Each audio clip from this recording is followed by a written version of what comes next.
उत्तर प्रदेश के जिला सुल्तानपुर के गांव धनजई में रहने वाला समरजीत करीब 1 साल के बाद जब दिल्ली से अपने गांव वापस लौटता है तो उसे देखकर गांव वाले काफी आश्चर्यचकित रह जाते हैं। देखने से ही लग रहा था कि समरजीत की हालत अब पहले से अच्छी हो गई है। लेकिन गांव वाले एक बात नहीं समझ पा रहे थे कि जब वह गांव से गया था तो गांव के ही रहने वाले राम सनेही की बेटी दीपा को भगा कर ले गया था। लेकिन उसके साथ दीपा दिखाई नहीं दे रही थी।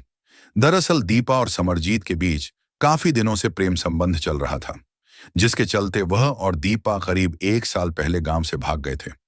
बाद में राम सनेही को पता लगा कि समरजीत दीपा के साथ दक्षिण पूर्वी दिल्ली के पुल प्रहलादपुर गांव में रह रहा है। गांव के ही लड़के के साथ बेटी के भाग जाने की बदनामी राम सनेही झेल रहा था। उसे जब पता लगा कि समरजीत के साथ दीपा नहीं आई है तो यह बात उसे कुछ अजीब सी लगी।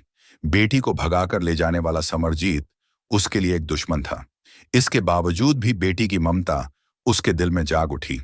उसने समरजीत से बेटी के बारे में पूछ ही लिया। तब समरजीत ने बताया, वह तो करीब 1 महीने पहले नाराज होकर दिल्ली से गांव चली आई थी। अब तुम्हें ही पता होगा कि वह कहाँ है। यह सुनकर राम सनेही चौंका। उसने कहा, यह तुम क्या कह रहे हो? वो यहां आई ही नहीं है। अब मुझे क्या पता वह कहाँ गई? आप अपनी रिश्तेदारियों वगैरह में देख लीजिए, क्या पता वहीं चली गई हो।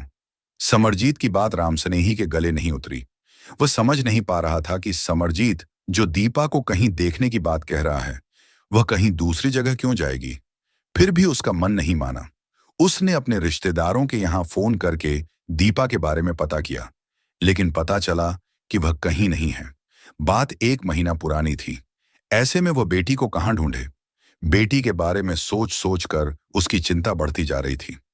यह बात दिसंबर 2013 के आखिरी हफ्ते की थी। समरजीत के साथ उसके भाई अरविंद और धर्मेंद्र भी गांव आए थे।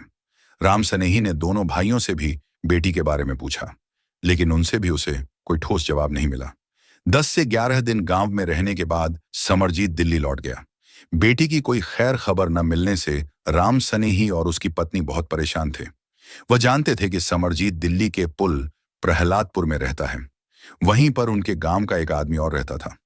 उस आदमी के साथ जनवरी 2014 के पहले हफ्ते में राम सनेही भी पुल प्रहलादपुर आ गया। थोड़ी कोशिश के बाद उसे समरजीत का कमरा मिल गया। उसने वहां आसपास रहने वालों से बेटी दीपा का फोटो दिखाते हुए पूछा। लोगों ने बताया कि जिस दीपा नाम की लड़की की बात कर रहा है, वह 22 दिसंबर 2013 तक तो समरजीत के साथ देखी गई थी। इसके बाद वह दिखाई नहीं दी है। समरजीत ने राम सनेही को बताया था, दीपा 1 महीने पहले यानी नवंबर 2013 में नाराज होकर दिल्ली से चली गई थी, जबकि पुल प्रहलादपुर गांव के लोगों से पता चला था कि वह 22 दिसंबर 2013 तक समरजीत के साथ थी। इससे राम सनेही को शक हुआ कि समरजीत ने उससे जरूर झूठ बोला है। वह दीपा के बारे में जानता है कि वह इस समय कहाँ है। राम सनेही के मन में बेटी को लेकर कई तरह के ख्याल पैदा होने लगे। उसे इस बात का अंदेशा होने लगा कि कहीं इन लोगों ने बेटी के साथ कोई अनहोनी तो नहीं कर दी। यही सब सोचते हुए वह 6 जनवरी 2014 को दोपहर के समय थाना पुल प्रहलादपुर पहुंचा और वहां मौजूद थाना प्रभारी धर्मदेव को बेटी के गायब होने की बात बताई। राम सनेही ने थाना प्रभारी को बेटी का हुलिया बताते हुए आरोप लगाया कि समरजीत और उसके भाइयों अरविंद और धर्मेंद्र ने अपने मामा नरेंद्र, राजेंद्र और वीरेंद्र के साथ बेटी को अगवा कर उसके साथ कोई अप्रिय घटना को अंजाम दे दिया है। थाना प्रभारी धर्मदेव ने उसी समय राम सनेही की तहरीर पर भादंबी की धारा 365-34 के तहत रिपोर्ट दर्ज कराकर सूचना एसीपी जसवीर सिंह मलिक को दे दी। मामला जवान लड़की के अपहरण का था, इसलिए एसीपी जसवीर सिंह मलिक ने थाना प्रभारी धर्मदेव के नेतृत्व में एक पुलिस टीम बनाई। टीम में inspector RS Naruka, sub inspector Kishore Kumar, Yudhveer Singh, head constable Shravan Kumar, Naeem Ahmed, Rakesh, constable Anuj Kumar Tomar, Dharam Singh आदि को शामिल किया गया। उधर दिल्ली में रह रहे समरजीत और उसके भाइयों को जब पता चला कि दीपा का बाप राम सनेही पुल प्रहलादपुर आया हुआ है तो तीनों भाई दिल्ली से फरार हो गए। पुलिस टीम जब उनके कमरे पर गई तो वहां उन तीनों में से कोई नहीं मिला। चूंकि तीनों आरोपी राम सनेही के गांव के ही रहने वाले थे, इसलिए पुलिस टीम राम सनेही को लेकर यूपी स्थित उसके गांव धनजई पहुंची, लेकिन घर पर समरजीत और उसके घर वालों में से कोई नहीं मिला। अब पुलिस को अंदेशा हो गया कि जरूर कोई ना कोई गड़बड़ है, जिसकी वजह से ये लोग फरार हैं। गांव के लोगों से बात करके पुलिस ने यह पता लगाया कि इनके रिश्तेदार वगैरह कहां कहां रहते हैं, ताकि वहां जाकर आरोपियों को तलाशा जा सके। इससे पुलिस को पता चला कि सुल्तानपुर और फैजाबाद के कई गांवों में समरजीत के रिश्तेदार रहते हैं। उन रिश्तेदारों के यहां जाकर दिल्ली पुलिस ने दबिशें दी, लेकिन वे सब वहां भी नहीं मिले। दिल्ली पुलिस ने समरजीत के सभी रिश्तेदारों पर दबाव बनाया कि आरोपियों को जल्द से जल्द पुलिस के हवाले करें। उधर बेटी की चिंता में राम सनेही का बुरा हाल था। वह पुलिस से बार बार बेटी को जल्द तलाशने की मांग कर रहा था। समरजीत या उसके भाइयों से पूछताछ करने के बाद ही दीपा के बारे में कोई जानकारी मिल सकती थी। इसलिए दिल्ली पुलिस की टीम अपने स्तर से ही आरोपियों को तलाशती रही। 9 जनवरी 2014 को पुलिस को सूचना मिली कि समरजीत सुल्तानपुर के ही गांव नगईपुर सामरी बाजार में रहने वाले अपने मामा के यहां आया हुआ है। खबर मिलते ही पुलिस नगईपुर गांव पहुंच गई। सूचना एकदम सही निकली। वहां पर समरजीत, उसके भाई अरविंद और धर्मेंद्र के अलावा उसका मामा नरेंद्र भी मिल गया। चूंकि दीपा समरजीत के साथ ही रह रही थी, इसीलिए पुलिस ने सबसे पहले उसी से दीपा के बारे में पूछा। इस पर समरजीत ने बताया, सर, नवंबर 2013 में दीपा उससे लड़-झगड़ कर दिल्ली से अपने गांव जाने को कहकर चली आई थी। इसके बाद वह कहां गई, इसकी उसे जानकारी नहीं है। लेकिन पुल प्रहलादपुर में जहां तुम लोग रहते थे, वहां जाकर हमने जांच की तो जानकारी मिली कि दीपा 23 दिसंबर 2013 को दिल्ली में ही तुम्हारे साथ थी। थाना प्रभारी धर्मदेव ने कहा तो समरजीत के चेहरे का रंग उड़ गया। थाना प्रभारी उसका हाव भाव देखकर समझ गए कि यह झूठ बोल रहा है। उन्होंने रौबदार आवाज में उससे कहा, देखो, तुम हमसे झूठ बोलने की कोशिश मत करो। दीपा के साथ तुम लोगों ने जो कुछ भी किया है, हमें सब पता चल चुका है। वैसे एक बात बताऊं, सच्चाई उगलवाने के हमारे पास कई तरीके हैं, जिनके बारे में तुम जानते भी होगे। अब गनीमत इसी में है कि तुम सारी बात हमें खुद बता दो, वरना। इतना सुनते ही वह डर गया। वह समझ गया कि अगर सच नहीं बताया कि पुलिस बेरहमी से उसकी पिटाई करेगी, इसलिए वह सहम कर बोला, सर, हमने दीपा को मार दिया है। उसकी लाश कहां है? थाना प्रभारी ने पूछा। सर, उसकी लाश बाग में दफन कर दी है। समरजीत ने कहा तो पुलिस चारों आरोपियों के साथ उस बाग में पहुंची, जहां उन्होंने दीपा की लाश दफन करने की बात कही थी। समरजीत के मामा नरेंद्र ने पुलिस को आम के बाग में वह जगह बता दी, लेकिन उस जगह तो आम का पेड़ लगा हुआ था। नरेंद्र ने कहा कि लाश इसी पेड़ के नीचे है। उन लोगों की निशानदेही पर पुलिस ने वहां खुदाई कराई तो वास्तव में एक शाल में गठरी के रूप में बंधी एक महिला की लाश निकली। उस समय राम सनेही भी पुलिस के साथ था। लाश देखते ही वह रोते हुए बोला, साहब, यही मेरी दीपा है। देखो ना, इन्होंने मेरी बेटी का क्या हाल कर दिया। मुझे पहले ही इन लोगों पर शक हो रहा था। इनके खिलाफ आप सख्त से सख्त कार्रवाई कीजिए ताकि ये बच न सकें। वहां खड़े गांव वालों ने तसल्ली देकर किसी तरह राम सनेही को चुप कराया। गांव वाले इस बात से हैरान थे कि समरजीत दीपा को बहुत प्यार करता था, जिसके कारण दोनों गांव से भाग गए थे। फिर समरजीत ने उसके साथ ऐसा क्यों किया? पुलिस ने लाश का मुआयना किया तो उसके गले पर कुछ निशान पाए गए। इससे अनुमान लगाया कि दीपा की हत्या गला घोंटकर की गई थी। मौके की जरूरी कार्रवाई निपटाने के बाद पुलिस ने लाश को पोस्टमार्टम के लिए सुल्तानपुर के पोस्टमार्टम हाउस भेज दिया और चारों अभियुक्तों को गिरफ्तार करके दिल्ली ले आई। थाना पुल प्रहलादपुर में समरजीत, अरविंद, धर्मेंद्र और इनके मामा नरेंद्र से जब पूछताछ की गई तो दीपा और समरजीत के प्रेम प्रसंग से लेकर मौत का ताना बाना बुनने तक की जो कहानी सामने आई, वह बड़ी ही दिलचस्प निकली। उत्तर प्रदेश के जिला सुल्तानपुर के थाना कुंडेभार में आता है एक गांव धनजई। इसी गांव में सूर्यभान सिंह परिवार के साथ रहता था। उसके परिवार में पत्नी के अलावा 3 बेटे धर्मेंद्र, अरविंद और समरजीत थे। अरविंद और धर्मेंद्र शादीशुदा थे। दोनों भाई दिल्ली में ड्राइवर की नौकरी करते थे। समरजीत गांव में ही खेती किसानी करता था। वह खेती किसानी करता जरूर था, लेकिन उसे अच्छे कपड़े पहनने का शौक था। वह जवान तो था ही, इसलिए उसका मन ऐसा साथी पाने के लिए बेचैन था जिससे अपने मन की बात कह सके। इसी दौरान उसकी नजरें दीपा से दो चार हुईं। दीपा राम सनेही की 20 वर्षीय बेटी थी। दीपा तीखे नए नक्श और गोल चेहरे वाली युवती थी। दीपा उसकी बिरादरी की नहीं थी, फिर भी उसका झुकाव उसकी तरफ हो गया। फिर दोनों के बीच बातों का सिलसिला ऐसा शुरू हुआ कि वे दोनों एक दूसरे के करीब आते गए। दोनों ही चढ़ती जवानी पर थे, इसलिए जल्दी ही उनके बीच शारीरिक संबंध बन गए। एक दूसरे को शरीर सौंपने के बाद उनकी सोच में इस कदर बदलाव आया कि उन्हें अपने प्यार के अलावा सब कुछ फीका लगने लगा। उन्हें ऐसा लग रहा था जैसे उनकी मंजिल यहीं तक हो। मौका मिलने पर दोनों खेतों में एक दूसरे से मिलते रहे। उनके प्यार को देखकर ऐसा लगता था जैसे भले ही उनके शरीर अलग अलग हों, लेकिन जान एक हो। उन्होंने शादी करके अपनी अलग दुनिया बसाने तक की प्लानिंग कर ली। घर वाले उनकी शादी करने के लिए तैयार हो सकेंगे, इसका विश्वास दोनों को नहीं था। इसकी वजह साफ थी कि दोनों की जाति अलग अलग थी और दूसरे दोनों एक ही गांव के थे। घर वाले तैयार हों या न हों, उन्हें इस बात की फिक्र न थी। वे जानते थे कि प्यार के रास्ते में तमाम तरह की बाधाएं आती हैं। सच्चे प्रेमी उन बाधाओं की कभी फिक्र नहीं करते। वे परिवार और समाज के व्यंग्य बाणों और उनके द्वारा खींची गई लक्ष्मण रेखा को लांघकर अपने मुकाम तक पहुंचने की कोशिश करते हैं।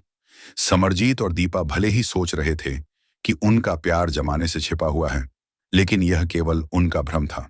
हकीकत यह थी कि इस तरह के काम कोई चाहे कितना भी चोरी छिपे क्यों ना करे, लोगों को पता चल ही जाता है। समरजीत और दीपा के मामले में भी ऐसा ही हुआ।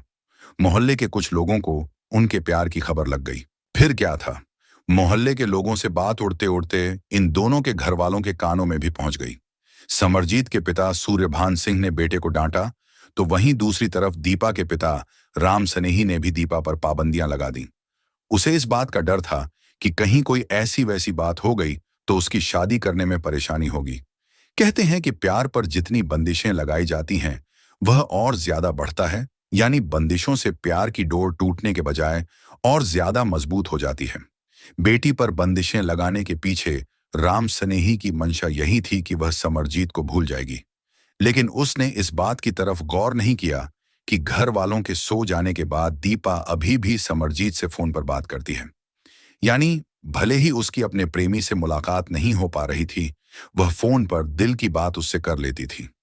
एक बार राम सनेही ने उसे रात को फोन पर बात करते देखा, तो उसने उससे पूछा कि किससे बात कर रही है। तब दीपा ने साफ बता दिया कि वह समरजीत से बात कर रही है। इतना सुनते ही राम सनेही को गुस्सा आ गया और उसने उसकी पिटाई कर दी।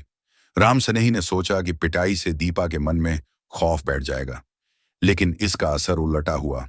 सन 2012 में दीपा समरजीत के साथ भाग गई। समरजीत प्रेमिका को लेकर हरिद्वार में अपने एक परिचित के यहां चला गया। तब राम सनेही ने थाना कुंडेरभार में बेटी के गायब होने की सूचना दर्ज करा दी। चूंकि गांव से समरजीत भी गायब था, इसीलिए लोगों को यह बात समझते देर नहीं लगी कि दीपा समरजीत के संग ही भागी है। तब राम सनेही ने गांव में पंचायत बुलाकर पंचों की मार्फत समरजीत के पिता सूर्यभान सिंह पर अपनी बेटी को ढूंढने का दबाव बनाया। आज भी उत्तर प्रदेश और हरियाणा के कुछ गांवों में पंचों की बातों का पालन किया जाता है। सामाजिक व्यवस्था बनाए रखने के लिए कई मामलों में पंचायतों के फैसले सही भी होते हैं। अपनी मान मर्यादा और सामाजिक दबाव को देखते हुए लोग पंचों की बात का पालन भी करते हैं। पंचायती फैसले के बाद सूर्यभान सिंह ने अपने स्तर से समरजीत और दीपा को तलाशना शुरू किया। बाद में उसे पता लगा कि समरजीत और दीपा हरिद्वार में हैं, तो वह उन दोनों को हरिद्वार से गांव ले आया। दोनों के घर वालों ने उन्हें फिर से समझाया।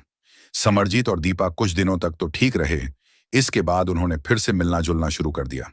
फिर वे दोनों अंबाला भाग गए। वहां पर समरजीत की बड़ी बहन रहती थी। समरजीत दीपा को लेकर बहन के यहां ही गया था। उसने भी उन दोनों को समझाया।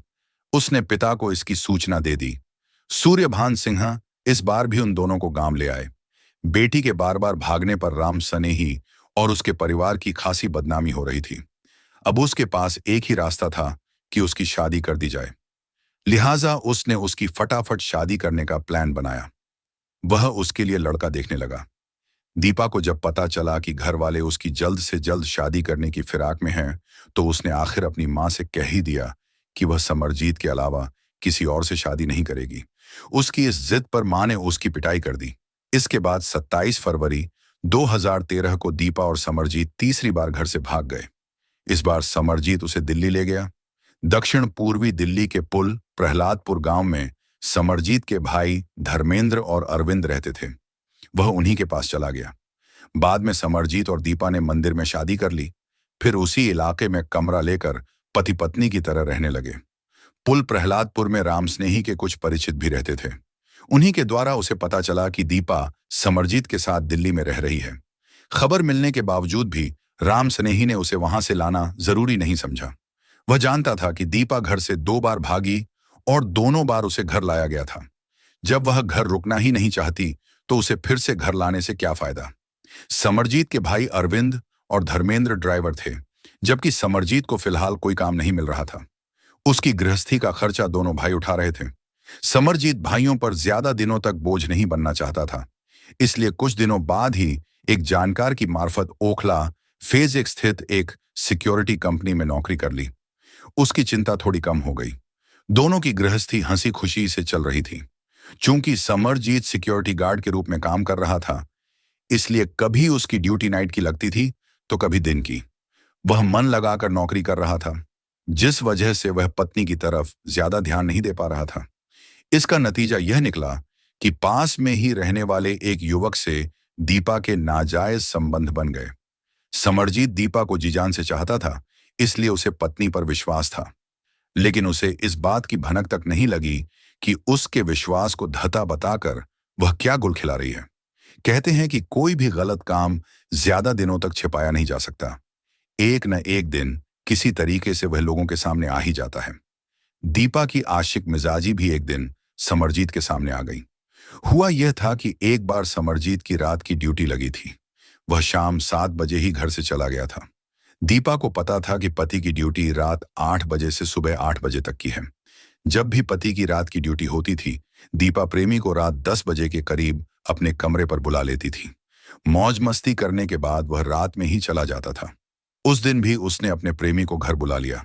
रात 11 बजे के करीब समरजीत की तबीयत अचानक खराब हो गई। ड्यूटी पर रहते वह आराम नहीं कर सकता था। वह चाहता था कि घर जाकर आराम करे, लेकिन उस समय घर जाने के लिए उसे कोई सवारी नहीं मिल रही थी। इसलिए उसने अपने एक दोस्त से घर छोड़ने को कहा। तब दोस्त अपनी मोटरसाइकिल से उसे उसके कमरे के बाहर छोड़ आया। समरजीत ने जब अपने कमरे का दरवाजा खटखटाया तो प्रेमी के साथ गुलछर्रे उड़ा रही दीपा दरवाजे की दस्तक सुनकर घबरा गई। उसके मन में विचार आया कि पता नहीं इतनी रात को कौन आ गया।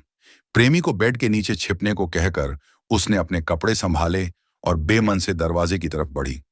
जैसे ही उसने दरवाजा खोला, सामने पति को देखकर वह चौंक कर बोली, तुम आज इतनी जल्दी कैसे आ गए? आज मेरी तबीयत ठीक नहीं है, इसलिए ड्यूटी बीच में ही छोड़कर आ गया। समरजीत कमरे में घुसते हुए बोला। कमरे में बेड के नीचे दीपा का प्रेमी छिपा हुआ था। दीपा इस बात से डर रही थी कि कहीं आज उसकी पोल न खुल जाए। समरजीत की तो तबीयत खराब थी। वह जैसे ही बेड पर लेटा, उसी समय बेड के नीचे से दीपा का प्रेमी निकलकर भाग खड़ा हुआ। अपने कमरे से किसी आदमी को निकलते देख समरजीत चौंका। वह उसकी सूरत नहीं देख पाया था। समरजीत उस भागने वाले आदमी को भले ही नहीं जानता था, लेकिन उसे यह समझते देर नहीं लगी कि उसकी गैर मौजूदगी में यह आदमी कमरे में क्या कर रहा होगा। वह गुस्से में भर गया। उसने पत्नी से पूछा, यह कौन था और यहां क्यों आया था? पता नहीं कौन था।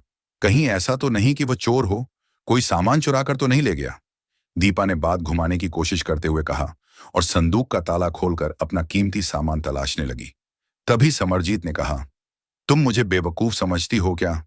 मुझे पता है कि वह यहां क्यों आया था। उसे जो चीज चुरानी थी वह तुमने उसे खुद ही सौंप दी।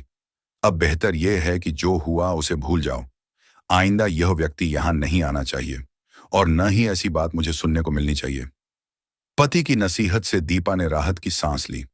समरजीत तबीयत खराब होने पर घर आराम करने आया था, लेकिन आराम करना भूलकर वह रात भर इसी बात को सोचता रहा कि जिस दीपा के लिए उसने अपना गांव छोड़ा, उसे पत्नी बनाया, उसी ने उसके साथ इतना बड़ा विश्वासघात क्यों किया। वह इस बात को अच्छी तरह जानता था कि जब कोई भी महिला एक बार देहरी लांघ जाती है तो उस पर विश्वास करना मूर्खता होती है। अगले दिन जब वह ड्यूटी पर गया तो वहां भी उसका मन नहीं लगा।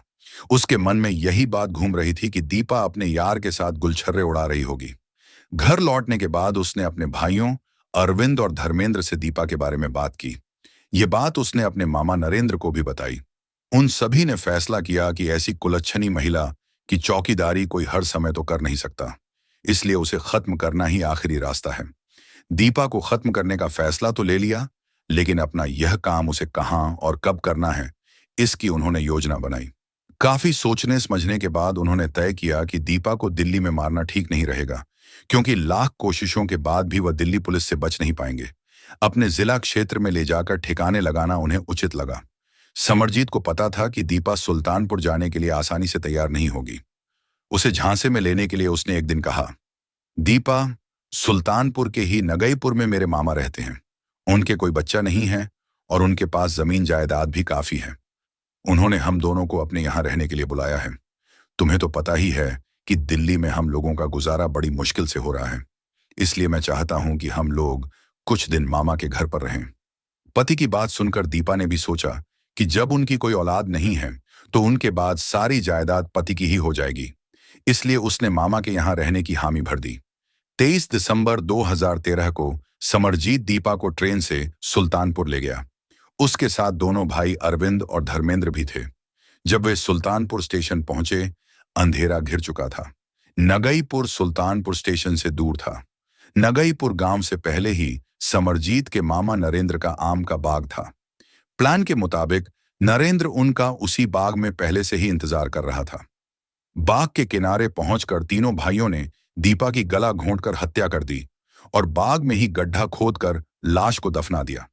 जिस गड्ढे में उन्होंने लाश दफन की थी, जल्दबाजी में वह ज्यादा गहरा नहीं खोदा गया था।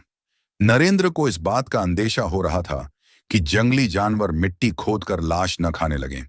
ऐसा होने पर भेद खुलना लाजिमी था, इसलिए इसके 2 दिनों बाद नरेंद्र रात में ही अकेला उस बाग में गया और वहां से 20 से 25 कदम दूर दूसरा गहरा गड्ढा खोदा। फिर पहले गड्ढे से दीपा की लाश निकालने के बाद उसने उसे उसी की शाल में गठरी की तरह बांध दिया। उस गठरी को उसने दूसरे गहरे गड्ढे में दफनाकर उसके ऊपर आम का एक पेड़ लगा दिया, ताकि किसी को कोई शक न हो।